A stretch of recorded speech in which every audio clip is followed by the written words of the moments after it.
Seduta mattutina dell'Assemblea del Lati Idrico di Agrigento, i sindaci si sono ritrovati per parlare di bilanci, di numeri, di personale, ma sul tavolo è approdata anche un'emergenza. La proposta è stata lanciata dal capo dell'amministrazione di Montevago, per me è insostenibile che ci siano cittadini in questa provincia che abbiano subito il distacco idrico e che non si provveda in qualche maniera al recupero. Quindi questa mattina io mi auguro che è stato lanciato questo appello, che Lati prenda provvedimenti, che il gestore sia messo nelle condizioni di non staccare assolutamente le utenze e siano garantiti 50 litri al secondo, così come previsto dalla legge regionale.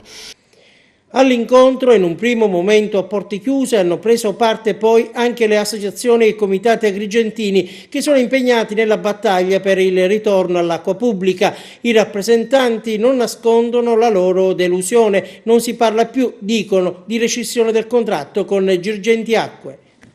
Siamo molto perplessi su quello che sta avvenendo, perché sembra che praticamente la mission dell'Lati, la mission fondativa dell'Lati, si sia persa un po' per strada, cioè quella del ritorno all'acqua pubblica. Di tutto si parla tranne che del ritorno all'acqua pubblica. Si parla di bilanci, si parla di tariffe, però quello che è uno dei cardini fondativi del Lati idrico si sono un po' dimenticati un po' tutti i sindaci, e questo ci allarma e ci preoccupa molto.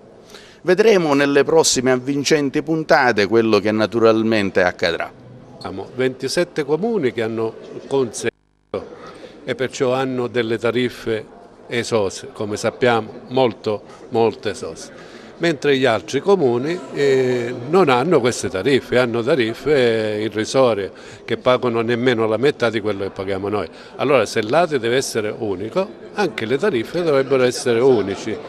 Dovrebbero essere unici, dico dovrebbero perché al momento non lo sono, a parte 27 che ci sono altre 6 che dopo pagano anche a forfait.